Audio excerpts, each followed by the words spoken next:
कई सारे English learners को प्रॉब्लम होती है ग्रामर को समझने में और उन्हें ये टास्क काफी बोरिंग भी लगता है। तो आज हम कुछ ऐसी 10 मिस्टेक्स के बारे में बात करेंगे जो ग्रामेटिकली आप कई बार बोलते बोलते बना देते हैं and you don't even realise. Hello and नमस्ते, I am Shubhra, a personality development coach and spoken English trainer in Speechify. So let us begin with our lesson where today we will just learn about the mistakes that we make in our grammar. सबसे पहला mistake, एक sentence को देखिए, आई promise I pay you tomorrow. क्या ये sentence सही है? जरा पॉज करिए और थिंक अबाउट इट। सोचा, क्या लगा ये सेंटेंस सही है? शायद नहीं, क्योंकि इस सेंटेंस में आई promise I pay you tomorrow will be the right thing. अब यहाँ पर हमने विल लगाया, जो कि हमें पहले से पता है कि विल का यूज कहाँ होता है। विल हम यूज करते हैं फ्यूचर एक्शंस के लिए और फ्यूचर की प्लानिंग के लिए। सिमिलरली जैसे हम फ्यूचर एक्शंस के लिए विल को यूज करते हैं, प्रोमिसेस जहां पर भी ये वर्ड प्रॉमिस आएगा वहां पर हम विल का यूज करेंगे। तो यहां पर instead of saying I promise I pay you tomorrow, we will say I promise I will pay you tomorrow या I will pay you tomorrow. Consider करिए sentence number second, most of people agree with me. Pause it and check and think about it whether this sentence is correct or not. Actually इस sentence में हम सिर्फ एक चीज change करेंगे and that is instead of putting of we will just simply say most people agree with me. अब यहाँ पर थोड़ा सा क्राइटेरिया समझाना चाहूंगी मैं आपको मोस्ट ऑफ द का और मोस्ट ऑफ का। मोस्ट ऑफ द हम तब पर्टिकुलरली यूज करते हैं जब हम किसी पर्टिकुलर ग्रुप ऑफ पीपल या इंडिविजुअल्स की बात करें। जैसे most of the students agree with me, most of the class is empty. Right. Similarly जब हम यूज कर रहे हैं या जनरलाइज करना चाह रहे हैं किसी सेंटेंस को, किसी पर्टिकुलर ग्रुप ऑफ इंडिविजुअल्स को, तो हम बोलेंगे most people agree with me. I am not specifying, ठीक है, मैं पर्टिकुलरली एक ग्रुप की बात नहीं कर रही हूं, बट इन जनरल में बात कर रही हूँ, जनरलाइजेशन यहां पर कर रही हूं। इसलिए मोस्ट ऑफ की जगह मैं सिर्फ मोस्ट बोलूंगी, तो मोस्ट ऑफ नहीं बोलूंगी। Most of the is different and most is different. For the third mistake, let's consider this sentence. I looked at me in the mirror. क्या ये सही है? Pause it and check. Actually, इस sentence में एक गड़बड़ी है। I looked at me? No. I looked at myself in the mirror. अब यहाँ पे हमने myself क्यों लगाया? जैसे कि pronouns के बारे में आप जानते हैं कि pronouns 3 टाइप्स के होते हैं, सब्जेक्ट, ऑब्जेक्ट और रिफ्लेक्सिव। सब्जेक्ट जो प्रोनाउंस होते हैं जैसे आई, ही, शी, दे। ऑब्जेक्ट यानी कि देम, हिम, हर, मी। और रिफ्लेक्सिव यानी कि her self, my self, your self, them self. अब इस सेंटेंस में जब हम आई की बात करें यानी कि मैंने खुद देखा, तो मैं अपनी ऊपर ही रिफ्लेक्ट करूंगी। अगर मैंने बोला I looked at him in the mirror, क्या ये सही है? एब्सोल्युटली दिस इज राइट, क्योंकि हाँ मैं अपने आप के ऊपर रिफ्लेक्ट नहीं कर रही हूँ। अगर मैंने बोला she looked at me in the mirror, that's right. But if I say I looked at me in the mirror, this will be wrong. So it will be I looked at myself in the mirror. So यहाँ पर आपको reflexive pronoun का ध्यान रखना। Next mistake के लिए let's consider this sentence. If I'll have time, I'll go home. If I'll have time, I'll go home. What can be right and what can be wrong? So अगर हम इसमें देखें तो ये सेंटेंस कंडीशनल सेंटेंस है। आप जानते होंगे कि कंडीशनल सेंटेंसेस क्या होते हैं, जिसमें इफ लगता है वो कंडीशनल सेंटेंस बन जाता है। कंडीशनल सेंटेंसेस में जब भी आप विल पुट करोगे तो वो ऑब्वियसली फ्यूचर में चला जाएगा, क्योंकि विल तो हम फ्यूचर के लिए यूज करते हैं। यहां पर कंडीशनल सेंटेंसेस हमेशा सिर्फ प्रेजेंट के लिए, पास्ट के लिए या पास्ट परफेक्ट के लिए इस्तेमाल होते हैं, पर फ्यूचर के लिए नहीं इस्तेमाल हो सकते। तो यहां पर instead of saying if I will have time I will go home, we will say if I have time I will go home. If के बाद तुरंत आई विल लगेगा, आई विल नहीं। अब थोड़ी चीजें समझना इतने कम टाइम में काफी मुश्किल है, राइट?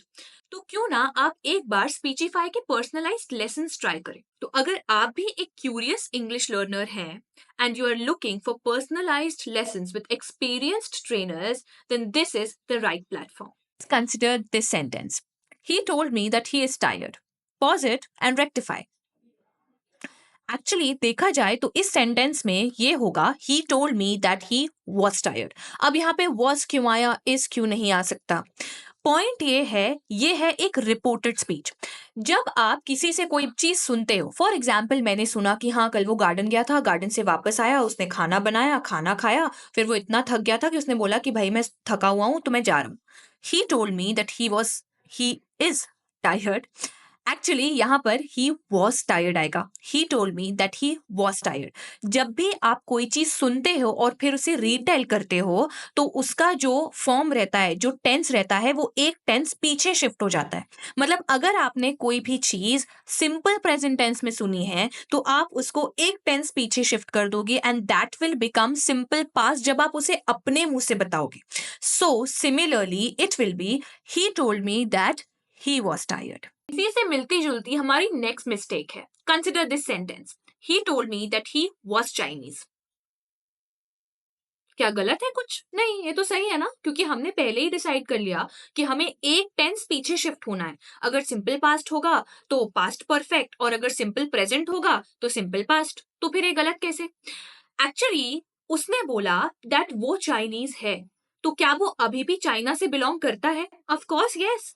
सिमिलरली यहाँ पर आपको सिचुएशन को भी देखना पड़ेगा। अगर सिचुएशन वैसी की वैसी है तो ही आप टेंस को शिफ्ट करोगे, नहीं तो आप टेंस को शिफ्ट नहीं करोगे। अगर सिचुएशन स्टेबल है, आई एम एन इंडियन, तो अगर मैंने अपने दोस्त को बोला आई एम एन इंडियन, तो वो किसी और को जाके नहीं बोलेगी कि she told me that she was an Indian. I still am, अभी भी presently in the present moment I belong to India, तो I am an Indian and I was not. was नहीं आएगा। Let's move on to the next mistake. Consider this sentence, I used to play tennis at weekends. What is wrong? यहाँ पर हमने बोला I used to, ना, हम जब भी किसी पास्ट हैबिट के बारे में बात करते हैं तो हम बोलते हैं I used to play tennis at weekends, यानी कि ये चीज मैं करता था बट अब ये मैं कंटिन्यू नहीं करता हूं। तो जब भी आप किसी पास्ट हैबिट के बारे में बात करेंगे तो आप इंस्टेड ऑफ यूज टू लगाएंगे यूज्ड टू प्लस वर्ब का first form. Next mistake, consider this sentence, which is the biggest city of the world. ये सेंटेंस तो एकदम सही है, ये क्वेश्चन एकदम सही लग रहा है, right? But what is wrong? Actually यहां पर आप ध्यान से देखेंगे तो इस सेंटेंस में आपने सुपरलेटिव एडजेक्टिव का इस्तेमाल किया है। सुपरलेटिव एडजेक्टिव मतलब biggest, tallest, largest, most beautiful, etcetera etcetera. Superlative adjective से ऊपर कुछ नहीं होता। जैसे she is the tallest in the family, this is the most beautiful building in the whole town. अब यहां पर जैसे मैंने सेकेंड सेंटेंस बोला, this is the most beautiful city in the whole town, in the whole town, of the whole town नहीं।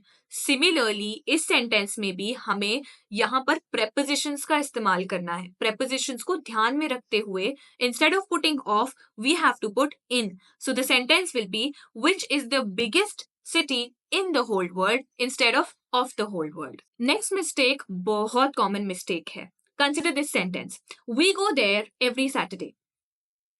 Actually यहाँ पर we go there every Saturday होना चाहिए इंस्टेड ऑफ सैटरडेज।